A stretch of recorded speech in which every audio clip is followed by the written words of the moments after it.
What's going on, everyone? It's your average consumer. And I know tons of you guys always ask me in like almost every single video that I put out, what's the display I'm using? Is that a PlayStation Vita monitor or a Vita TV? And I figured I'd finally give you guys a review of the PlayStation 3D display that I have back here. So let's not waste any time. Let's get right into it.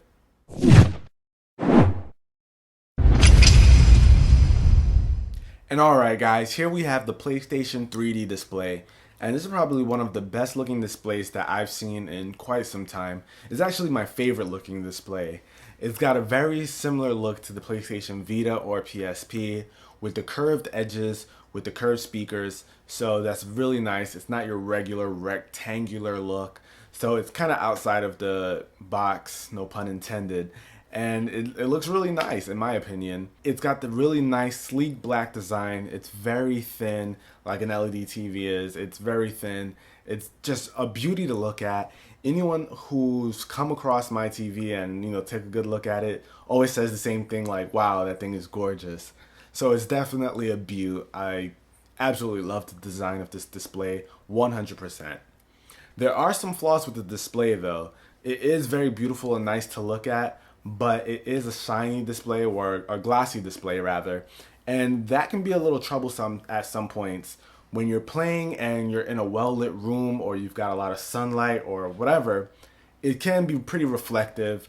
You can see the reflection of things in the room that you're in or yourself maybe, which can be a bit of a problem when you're trying to focus on what you're watching or the game you're playing, whatever you're doing on the display. So it can be a little frustrating to see that reflectiveness, but it is a nice display nonetheless. Now let's talk a bit about the hardware of this guy. Now we've got a 24-inch display here with full 1080p, and on 24 inches that's might be a moot point to some people, but it still looks very nice regardless. And it's got a refresh rate of 240 hertz, so it's going to be really smooth when you're playing your games and all that. So it's definitely good stuff there. And of course, the biggest thing about it, it is 3D. But we'll get into that 3D in just a second. The display also comes with inputs for your component cables, two HDMI slots, as well as a 3.5mm headphone jack. So you can plug in headphones or your speaker system, whatever you like, so you can listen to it. So I'm a big fan of that because I personally use speakers with my display, and it really enhances your experience with it. So I really do like the fact that I can add external speakers on there with pretty much simple ease by just plugging it in to the headphone jack. And as for the two HDMI slots, three would have been like perfect, but two is not bad as well. I'm able to switch between using my computer and my PlayStation with no problem, but three would have made it perfect to adding another gaming system, so I can have like my Xbox and my PS3 as well as my computer. But two does the trick, not really a big deal. Also on this TV, you have two speakers and a subwoofer.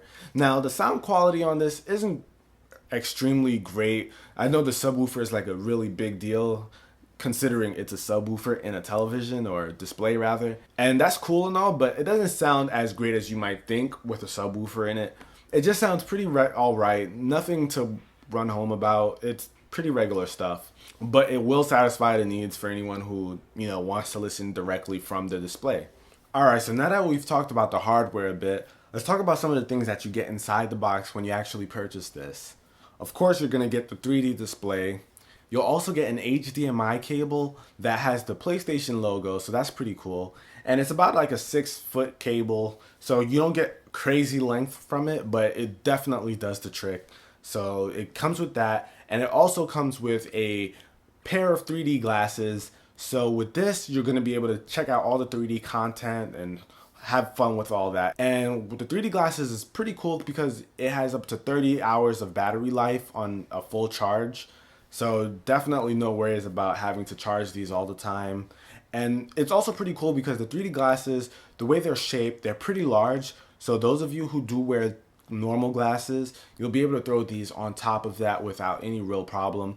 At least that's been my experience with my girlfriend. She has glasses and she's able to throw that on without any trouble. So that's pretty cool for those of you who have to wear glasses. And you'll also get a micro USB cable to charge the 3D glasses. So that's definitely a bonus. And you'll also get a game called MotorStorm Apocalypse. And with this game, it'll demonstrate all the 3D effects that you can possibly get out of the 3D display. So you've got the regular 3D as well as the simu view. And for those of you who don't know what simu view is, you're able to have two players play on the same screen and see two completely different things based on what player they are. So we no longer have to play with that annoying split screen that has all your content squished on half the screen and the other person has their half over there. Gone are the days of that with the 3D display. And it's pretty cool because there were no signs of me seeing my girlfriend's car racing unless it was on the screen passing me by or something, which is really cool. So it's not like the half baked job. It does the trick and it does it really well. And just a heads up, you won't be able to use 3D while you're using SimuView. All the 3D stuff is being used up for that. And I just want to let you guys know, give you a heads up, because I was looking forever trying to find how to turn on the 3D when using that feature. So it can only do one at a time. Definitely want to let you guys know that so you won't look around your settings as much as I did. But overall, it's a pretty cool game to demonstrate that. It's not the best game in the world, but I mean, it's okay. It definitely does the trick and definitely shows off what it can do with the display. Now, one thing that the 3D display did not come with that was a huge bummer is that it didn't come with a remote. I just don't get why it wouldn't come with the remote. It baffles me, really. But thankfully, you can buy the remote for about 20 bucks on Amazon or anywhere else. It's really, really cheap. But it just doesn't make sense why it wasn't included in the first place. But who knows? Now, as far as performance goes, I love the 3D display. Playing games on the display is great. It makes it really nice and crisp to look at. It's 1080p. Everything looks great. A beautiful game like Final Fantasy, you'll be able to see all the details, all the good stuff. Very nice display. I don't think anyone can complain. It can get very bright too, so when you're playing bright games, it's really nice. And as you guys already know, I use this as a monitor for my MacBook Pro, and it works wonders there. I'm able to surf YouTube, edit videos on there, do all kinds of stuff. Watching YouTube videos in 1080p on this is just perfect. I can't complain about it whatsoever. As a regular monitor for a PC, it really does the trick there. Honestly, guys, if you want this for a gaming display, you're not going to be disappointed as far as the average consumer goes. Definitely a thumbs up for me in the gaming department. I can't complain about performance whatsoever. It's been a great and phenomenal display in my opinion, and I really love it. But of course, it's not all rainbows and roses for the 3D display. There are a couple of bad things that come along with it as well. There's been tons of people who've had issues with the screen going black and then coming back on, and going black again, coming back on every couple of hours or minutes, depending on how bad theirs was.